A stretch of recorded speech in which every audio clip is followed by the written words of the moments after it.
ಸರ್ಕಾರಿ ವಾಹನ ದುರುಪಯೋಗ ಪ್ರಶ್ನಿಸಿದ್ದಕ್ಕೆ ಇದೆಂತ ದಬ್ಬಾಳಿಕೆ.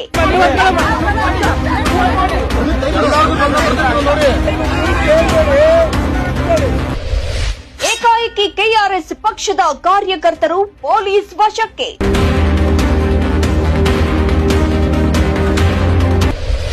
ಪೊಲೀಸರು ಹಾಗೂ ಗ್ರಾಮಸ್ಥರ ನಡುವೆ ತೀವ್ರ ಜಟಾಪಟಿ.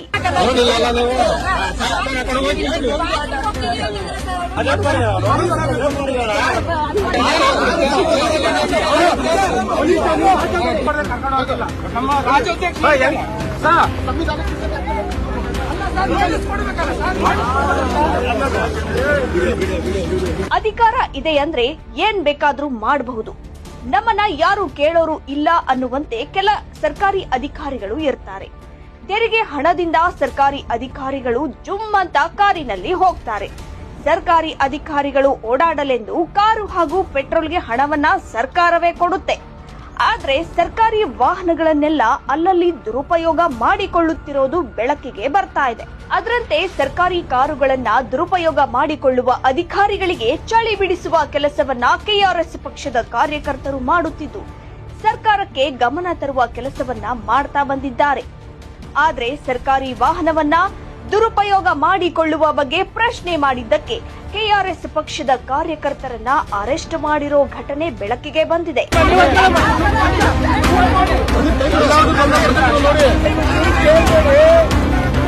ಹೌದು, ಕಳೆದ ಭಾನುವಾರ ನೆಲಮಂಗಲ ಬಳಿ ಸರ್ಕಾರಿ ವಾಹನವನ್ನ ದುರುಪಯೋಗ ಪಡಿಸಿಕೊಳ್ಳುತ್ತಿದ್ರಂತೆ. ಈ ಬಗ್ಗೆ ಖಚಿತ ಮಾಹಿತಿ ಸಿಗ್ತಾ ಇದ್ದಂತೆ ಬೆಂಗಳೂರಿನ ದಾಸರಹಳ್ಳಿ ವಿಧಾನಸಭಾ ಕ್ಷೇತ್ರದ ಕೆಆರ್ಎಸ್ ಪಕ್ಷದ ಕಾರ್ಯಕರ್ತರು ಸ್ಥಳಕ್ಕೆ ತೆರಳಿ ಎಲ್ಲಿಗೆ ಹೋಗ್ತಾ ಇದ್ದೀರಾ, ಇವತ್ತು ಭಾನುವಾರ ಆದ್ರೂ ಸರ್ಕಾರಿ ವಾಹನವನ್ನ ಏಕೆ ತೆಗೆದುಕೊಂಡು ಹೋಗ್ತಾ ಇದ್ದೀರಾ ಅಂತೆಲ್ಲ ಪ್ರಶ್ನೆ ಮಾಡಿದ್ದಾರೆ. ಅಲ್ಲದೆ ಕಾರಿನಲ್ಲಿ ಲಾಗ್ ಬುಕ್ ಕೂಡ ಇಲ್ಲ. ಅಲ್ಲದೆ ಎಲ್ಲಿಗೆ ಹೋಗ್ತಾ ಇದ್ದಾರೆ ಅಂದ್ರೆ ಬೆಳಗಾವಿ ಅಧಿವೇಶನ ಅಂತ ಹೇಳ್ತಾರೆ. ಬೆಳಗಾವಿಗೆ ತೆರಳಲು ಪರ್ಮಿಷನ್ ಲೆಟರ್ ಕೂಡ ಇಲ್ಲ. ಈ ಬಗ್ಗೆ ಕೆಆರ್ಎಸ್ ಪಕ್ಷದ ಕಾರ್ಯಕರ್ತರು ಸೋಷಿಯಲ್ ಮೀಡಿಯಾದಲ್ಲಿ ಲೈವ್ ವಿಡಿಯೋ ಮಾಡಿದ್ದಾರೆ. ಇನ್ನು ಅದ್ಯಾವಾಗ ಕೆಆರ್ಎಸ್ ಕಾರ್ಯಕರ್ತರು ಲೈವ್ ವಿಡಿಯೋ ಮಾಡಿದ್ರು, ಮುಖ್ಯಮಂತ್ರಿ ಗುತ್ತಿಗೆದಾರರ ವಿಶೇಷ ಕರ್ತವ್ಯ ಅಧಿಕಾರಿಯಾಗಿರೋ ಬಿಪಿ ಮುತ್ತಣ್ಣನವರು ನೆಲಮಂಗಲ ಗ್ರಾಮಾಂತರ ಪೊಲೀಸ್ ಠಾಣೆಗೆ ದೂರು ನೀಡಿದ್ರು. ದೂರನ್ನ ಆಧರಿಸಿ ಕೆಆರ್ಎಸ್ ಪಕ್ಷದವರನ್ನ ಬೆನ್ನತ್ತಿದ ಪೊಲೀಸರು ರಾತ್ರಿ ಅನ್ನೋದನ್ನೇ ನೋಡದೆ ದಬ್ಬಾಳಿಕೆ ನಡೆಸಿ ಗ್ರಾಮಸ್ಥರ ವಿರೋಧದ ನಡುವೆ ಕೆಆರ್ಎಸ್ ಪಕ್ಷದ ಕಾರ್ಯಕರ್ತರನ್ನ ವಶಕ್ಕೆ ಪಡೆಯಲು ಮುಂದಾದ್ರು.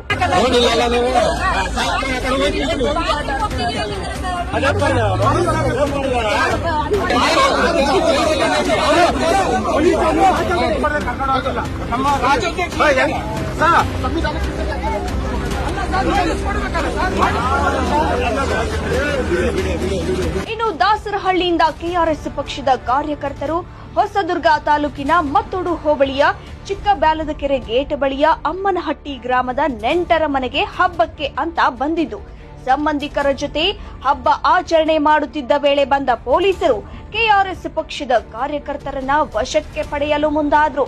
ಈ ವೇಳೆ ಯಾವುದೇ ಎಫ್ಐಆರ್ ಪ್ರತಿಯನ್ನ ಒದಗಿಸದೆ ಅರೆಸ್ಟ್ ಮಾಡಲು ಮುಂದಾಗಿದ್ರು. ಏಕಾಏಕಿ ಬಂದ ಪೊಲೀಸರು ಕಳ್ಳಪಟ್ಟಿ ಹಿಡಿದು ಬಲವಂತವಾಗಿ ಜೀಪಿನಲ್ಲಿ ಕರೆದೊಯ್ಯಲು ಮುಂದಾದ್ರು. ಇದಕ್ಕೆ ಕೆರಳಿದ ಗ್ರಾಮಸ್ಥರು ಕಾರಣ ಇಲ್ಲದೆ ಹೇಗೆ ಅರೆಸ್ಟ್ ಮಾಡುತ್ತೀರಾ ಅಂತ ಅಮ್ಮನಹಟ್ಟಿ ಗ್ರಾಮಸ್ಥರು ಹಾಗೂ ಪೊಲೀಸರ ನಡುವೆ ಕೆಲಕಾಲ ವಾಗ್ವಾದ ಏರ್ಪಟ್ಟಿತು. ರೇಪ್ ಮಾಡಿದವರನ್ನ, ಕೊಲೆ ಮಾಡಿದವರನ್ನ ಸುಮ್ಮನೆ ಬಿಡ್ತೀರಾ? ಜಸ್ಟ್ ಲೈವ್ ವಿಡಿಯೋ ಮಾಡಿದ್ದಕ್ಕೆ ಹೀಗೆ ರಾತ್ರಿ ಅಂತಾನು ನೋಡದೆ ಅರೆಸ್ಟ್ ಮಾಡಲು ಬಂದಿದ್ದಾರೆ ಎಂದು ಗ್ರಾಮಸ್ಥರು ಪೊಲೀಸರ ವಿರುದ್ಧ ಧಿಕ್ಕಾರ ಕೂಗಿ ಆಕ್ರೋಶ ಹೊರಹಾಕಿದ್ರು. ಇತ್ತ ಕೆಆರ್ಎಸ್ ಪಕ್ಷದ ಕಾರ್ಯಕರ್ತರು ಕೂಡ ವಾರೆಂಟ್ ನೀಡದೆ ನಾವು ಬರೋದಿಲ್ಲ ಎಂದು ಪಟ್ಟು ಹಿಡಿದರು. ನಮ್ಮೂರಲ್ಲಿ ಹಬ್ಬ ನಮ್ಮ ಮನೆಯಲ್ಲಿ ಫ್ಯಾಮಿಲಿ ಹೆಣ್ಣು ಮಕ್ಕಳೆಲ್ಲ ಇದ್ರು. 10 ಗಂಟೆ 11 ನಿಮಿಷ ಇವ್ರು ಬಂದು ಏಕೈಕಿ ದೌರ್ಜನ್ಯ ಮಾಡಿದ್ರೆ, ಇವರು ಪ್ರೈವೇಟ್ ಬಸ್ ಅಲ್ಲಿ ಬಂದಿದ್ರೆ ಗೌರ್ಮೆಂಟ್ ಅಧಿಕಾರಿಗಳಂತೆ. ನಾವು ಸ್ವಲ್ಪ ಹಳ್ಳಿ ಜನಗಳು, ಏನಾದ್ರು ಗೊತ್ತಾದ್ರೆ ಇವ್ರ ಮೇಲೆ ಕೈ ಮಾಡಿದ್ರೆ ಯಾರಿಗೇನ್ ತೊಂದರೆ ಆಗೋದು? ನಮ್ಮ ಹಳ್ಳಿ ಜನತೆ ಇವಾಗ ಪ್ರೈವೇಟ್ ಬಸ್ ಅಲ್ಲಿ ಬಂದಿದ್ರೆ ನಾವೇನಾದ್ರು ಇವ್ರನ್ನೇನಾದ್ರು ಗಲಾಟೆ ಮಾಡಿ ಏನಾದ್ರು ಮಾಡಿದ್ರೆ ಮತ್ತೆ ನಾಳೆ ನಾವೇ ಅನುಭವಿಸ್ಬೇಕು. ನಮಗೆ ಕಾನೂನು ಗೊತ್ತಿಲ್ಲ ಅಣ್ಣ. ನಾವು ದೊಡ್ಡರು. ಇವ್ರು ಪ್ರೈವೇಟ್ ಟ್ರಾನ್ಸ್ಫರ್ ಬಂದದ್ದು ಒಂದ್ ತಪ್ಪು. ಲೋಕಲ್ ಪೊಲೀಸ್ ಸಪೋರ್ಟ್ ಇಲ್ಲದೆ ಒಬ್ಬ ಇವ್ನ ಆರೋಪಿ ಅಂತ ಇದು ಮಾಡೋದು ತಪ್ಪಲ್ಲ ಸರ್. ಇಲ್ಲ ಗೌರ್ಮೆಂಟ್ ಒಬ್ಬ ವ್ಯಕ್ತಿನ ಆರೋಪಿ ಅಂತ ಅದಂಗೆ ಚೆಕ್ ಮಾಡಿಸಿ ಒಬ್ಬ ಆರೋಪಿ ಅಂತ ಹೇಳ್ಬಿಟ್ಟು ಐಡೆಂಟಿಫೈ ಮಾಡ್ತಾರೆ ಅಂದ್ರೆ ಅವ್ನು ಏನ್ ತಪ್ಪು ಮಾಡಿದ್ದಾನೆ, ಕೊಲೆ ಮಾಡಿದ್ದಾನೆ, ರೇಪ್ ಮಾಡಿದ್ದಾನೆ, ಏನ್ ಮಾಡ್ತಾರೆ?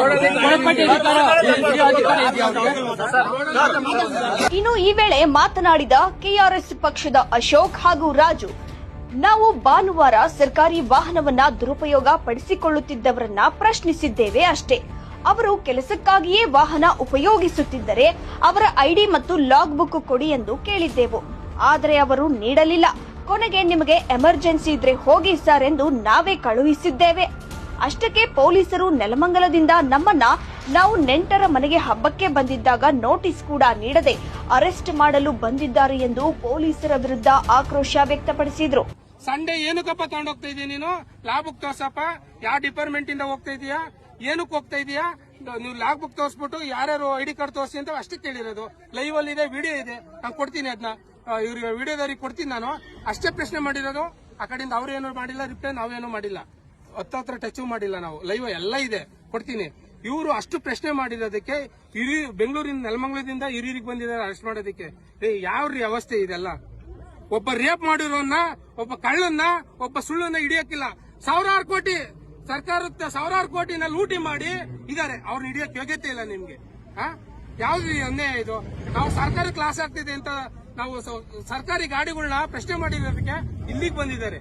ಅಲ್ಲಿಂದ ಡೀಸೆಲ್ ಕಾರ್ ತಗೊಂಡು ಯಾವ ವ್ಯವಸ್ಥೆಯಲ್ಲಿ ಬದುಕ್ತಾ ಇದೀವಿ ನಾವು? ನಾಚಿಕೆ ಆಗ್ತಿದೆ ನನಗೆ, ಹೇಳ್ಕೊಳಕ್ಕೆ ನಾಚಿಕೆ ಆಗ್ತಿದೆ. ಈ ಪೊಲೀಸ್ ಡಿಪಾರ್ಟ್ಮೆಂಟ್ ಮೇಲೆ ನಾಚಿಕೆ ಆಗ್ತಿದೆ ನನಗೆ, ಹೇಳಕ್ಕೆ ಬೇಜಾರು ನನಗೆ. ಇವತ್ತು ಬೆಳಗ್ಗೆ ನಾವೇನ್ ಮಾಡಿದ್ವಿ, ಇವತ್ತು ಸೋಮವಾರದಿಂದ ಶನಿವಾರದವರೆಗೂ ಯಾವುದೇ ತರ ಗಾಡಿಗಳನ್ನು ಪ್ರಶ್ನೆ ಮಾಡಲ್ಲ. ಇವತ್ತು ಏನಾಗ್ತಾ ಇತ್ತು ಅಂದ್ರೆ ಗೌರ್ಮೆಂಟ್ ವೆಹಿಕಲ್ ಪಾಸ್ ಆಗ್ತಾ ಇತ್ತು. ಅಂದ್ರೆ ಏನಾಗುತ್ತೆ, ಒಂದು ಸಿಗ್ನಲ್ ಲೈಟ್ ಹಾಕೊಂಡು ಇವತ್ತು ನೆಲಮಂಗಲದಿಂದ ಪಾಸ್ ಆಗ್ತಾ ಇತ್ತು. ಪಾಸ್ ಆಗ್ತಾ ಇರಬೇಕಾದ್ರೆ ನಾನು ಮತ್ತೆ ನಮ್ಮ ಅಧ್ಯಕ್ಷರು ಅಶೋಕ್ ಅವರು ಪ್ರಶ್ನೆ ಮಾಡಿದ್ವಿ, ಕೇಳಿದ್ವಿ. ಓಕೆನಾ, ಅಂದ್ರೆ ಸರಿ ಎಲ್ಲಿ ಹೋಗ್ತಾ ಇದೆ ಗಾಡಿ? ಇವತ್ತು ಭಾನುವಾರ ಇದೆ, ನಮ್ಮ ತೆರಿಗೆ ಹಣ ಇವತ್ತು ಸುಮಾರು 4,000ದಿಂದ 5,000 ಕೋಟಿ ಅಷ್ಟು ವೇಸ್ಟ್ ಆಗ್ತಾ ಇದೆ ಸರ್. ತಾವ್ ಎಲ್ಲಿ ಹೋಗ್ತಾ ಇದ್ದೀರಾ? ಒಂದ್ ಸ್ವಲ್ಪ ನಮ್ಗೆ ಒಂದು ಲಾಭ ತೋರಿಸಿ, ಓಕೆನಾ ಅಂತ ನಾವು ಪ್ರಶ್ನೆ ಮಾಡಿದ್ವಿ. ಆಮೇಲೆ ಅವರು ಗಾಡಿ ನಿಲ್ಲಿಸ್ತಿಲ್ಲ ಸರ್, ನಿಲ್ಲಿಸ್ದೇನೆ ಓವರ್ಟೇಕ್ ಮಾಡ್ಕೊಂಡು ಮುಂದೆ ಬಂದ್ರು. ಮುಂದೆ ಬಂದಾಗ ಹಾಗೆ ನಮ್ಮ ಡ್ರೈವರ್ ಇದೇನ್ ಮಾಡಿದ್ರು, ಅವರು ಸಹ ಮುಂದೆ ಬಂದು ಗಾಡಿನ ನಿಲ್ಸಿ ಸರ್ ಅಂತ ಮಾಡಿದ್ರು. ಅವಾಗ ಸೈಡ್ಗೆ ಹಾಕೊಂಡ್ರು. ಆಗ ನಾವು ಪ್ರಶ್ನೆ ಮಾಡಿದ್ವಿ, ಸರ್ ನಮಸ್ಕಾರ, ನಮ್ ಈ ತರ ಇದೀವಿ, ಇದರ KRS ಪಾರ್ಟಿ ಅವ್ರು ನಾವು. ಸರ್ ಏನಾಗ್ತಿದೆ ಸರ್, ಗಾಡಿ ಎಲ್ಲಿ ಹೋಗ್ತಾ ಇದೆ? ಇವತ್ತು ಭಾನುವಾರ ಇದೆ, ತುಂಬಾ ಮಿಸ್ಯೂಸ್ ಆಗ್ತಾ ಇದೆ ಗಾಡಿ ಅಲ್ವಾ?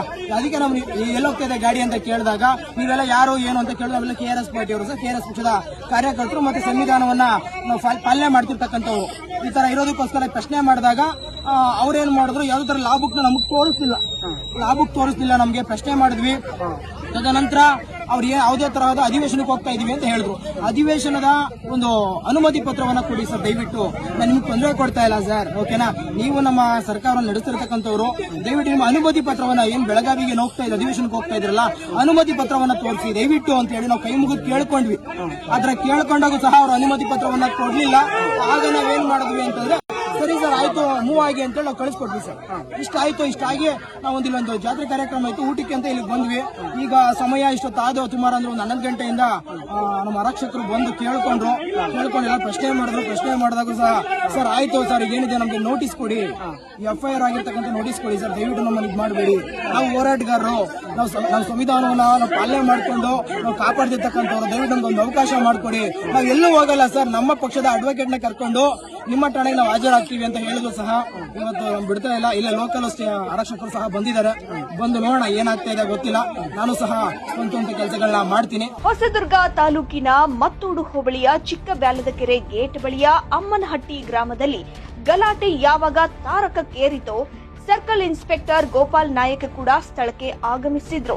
ತೀವ್ರ ವಾಗ್ವಾದದ ನಡುವೆಯೂ ಕೂಡ ಕೆಆರ್ಎಸ್ ಪಕ್ಷದ ಅಶೋಕ್ ಹಾಗೂ ರಾಜು ಕಲೆಗಾರ ಅವರನ್ನ ವಶಕ್ಕೆ ಪಡೆದರು. ಪೊಲೀಸರ ದಬ್ಬಾಳಿಕೆ ಕಂಡು ಸ್ಥಳೀಯರು ಕೆರಳಿ ಕೆಂಡವಾದ್ರು. ಇತ್ತ ಕಾರ್ಯಕರ್ತರನ್ನ ಅರೆಸ್ಟ್ ಮಾಡಲು ಮುಂದಾಗಿದ್ದ ವೇಳೆ ಗ್ರಾಮಸ್ಥರು ಹಾಗೂ ಪೊಲೀಸರ ನಡುವೆ ಜಟಾಪಟಿ ನಡೆದಿದ್ದು ಕರ್ತವ್ಯಕ್ಕೆ ಅಡ್ಡಿಪಡಿಸಿದ್ದಾರೆ ಎಂದು ಆರೋಪಿಸಿ ಪೊಲೀಸರು ಗ್ರಾಮದ 13 ಮಂದಿಯ ಮೇಲೆ ಹೊಸದುರ್ಗ ತಾಲೂಕಿನ ಶ್ರೀರಾಂಪುರ ಪೊಲೀಸ್ ಠಾಣೆಯಲ್ಲಿ FIR ದಾಖಲು ಮಾಡಲಾಗಿದ್ದು ಗ್ರಾಮಸ್ಥರಲ್ಲಿ ಆತಂಕ ಮನೆ ಮಾಡಿದೆ. ಬಂದು ಕಾರಲ್ಲಿ ಕುತ್ಕೊಂಡಿದ್ರು. ಬಂದ ತಕ್ಷಣ ಅವ್ರು ಇಬ್ರನ್ನ ಹಿಡ್ಕೊಂಡ್ರು. ನಾವೇನಾಯ್ತು ಅಂತ ಒಳಗಡೆ ಬಂದು ಫಂಕ್ಷನ್ ನಡೀತಾ ಇತ್ತು. ಆಚೆ ಬಂದಾದ್ಮೇಲೆ ಬಿಡಿ ಸರ್ ಅವ್ರನ್ನ ಯಾಕೆ ಕೊಡ್ಬಟ್ಟೆ ಹಿಡ್ಕೊಂಡಿರ ಅಂದ್ರು. ಅವ್ರು ಬಿಟ್ಟೇ ಇಲ್ಲ. ಈಗಲೂ ಅವ್ರು ಹಿಡ್ಕೊಂಡ್ರೆ ಕುತ್ಕೊಂಡಾರೆ. ಆತರ ತಪ್ಪು ನಾವೇನ್ ಮಾಡಿದೀವಿ? ಬಿಡ್ಬೇಕಲ್ಲ. ನೀವೇ ಕರ್ಕೊಂಡು ಹೋಗಿ ಅಂತ ಇದಾರೆ. ಅವ್ರು ಬಿಡ್ತಾ ಇಲ್ಲ. ಕರ್ಕೊಂಡು ಹೋಗಕ್ಕೆ ಅವ್ರು ಇಲ್ಲೇ ಮಾಡ್ಕೊಳಕಾಗುತ್ತೆ. ಎಲ್ಲ ಲೇಡೀಸ್ ಎಲ್ಲಿಂದ ಬಂದಿರೋದು ಇವರೆಲ್ಲ? ಬೆಂಗಳೂರಿಂದ ಬಂದಿದ್ದಾರೆ ಸರ್. ಹಬ್ಬ ಫಂಕ್ಷನ್ ಇದೆ ನಮ್ಮ ಮನೆಗೆ. ನಿಮ್ಮನೆ ಫಂಕ್ಷನ್ ಬಂದಿದ್ರೆ ಇವರು ಫಂಕ್ಷನ್ ಬಂದಿದ್ರು ಸರ್. ಓಕೆ, ಈಗೇನು ಅರೆಸ್ಟ್ ಮಾಡ್ತಿದಾರೆ ಅಂತ ನಿಮಗೆ ಗೊತ್ತಿಲ್ಲ? ಗೊತ್ತಿಲ್ಲ ಸರ್. ಅದು ನಾವು ಕೇಳೋ ಅಷ್ಟಕ್ಕೆ ಅವ್ರನ್ನ ಬಂದು ಹಿಂಗ್ ಇಟ್ಕೊಂಡ್ರು ಸರ್. ಹಿಡ್ಕೊಂಡಾಗ ನಾವು ಬಂದ್ ಕೇಳ್ದು, ಬಿಡಿ ಸರ್ ಯಾಕತ್ರ ಇಟ್ಕೊಂಡಿಲ್ಲ, ಅದೇನ್ ಕೇಳಿ ಮಾಡಿ ಕರ್ಕೊಂಡು ಹೋಗ್ಬೇಕಲ್ಲ ಅಂತ ಕೇಳಿದಕ್ಕೆ ಅವ್ರು ಬಿಟ್ಟು ಇದುವರೆಗೂ ಬಿಟ್ಟೇ ಇಲ್ಲ. ಅವ್ರನ್ನ ಏನ್ ಹೇಳಿದ್ರು ಪೊಲೀಸರು? ಅವ್ರು ಏನು ಹೇಳ್ತಿಲ್ಲ. ಅರೆಸ್ಟ್ ಆಗಿದೆ ಅಂತ ಅಷ್ಟೇ ಹೇಳ್ತಾ ಇದಾರೆ. ನಿಮ್ಮ ಹೆಸರಮ್ಮ? ಲಕ್ಷ್ಮೀದೇವಿ ಸರ್. ಅದೇನೇ ಆಗಲಿ, ಸರ್ಕಾರಿ ವಾಹನವನ್ನ ದುರುಪಯೋಗ ಮಾಡಿಕೊಳ್ಳುವುದು ಅಪರಾಧ. ಇದನ್ನ ಪ್ರಶ್ನೆ ಮಾಡಿದ್ದಕ್ಕೆ ಅಧಿಕಾರ ಬಳಸಿ ಪೊಲೀಸರ ಮೂಲಕ ದಬ್ಬಾಳಿಕೆ ನಡೆಸಿದ್ದು ಮಾತ್ರ ವಿಪರ್ಯಾಸ. ಕೂಡಲೇ ಈ ಬಗ್ಗೆ ಸಂಬಂಧಪಟ್ಟ ಅಧಿಕಾರಿಗಳು ಎಚ್ಚೆತ್ತು ಸೂಕ್ತ ಕ್ರಮ ಜರುಗಿಸುವ ಮೂಲಕ ನ್ಯಾಯ ಒದಗಿಸಿಕೊಡಬೇಕಿದೆ. ಪುನೀತ್, ಪ್ರಜಾಶಕ್ತಿ ಟಿವಿ, ತುಮಕೂರು.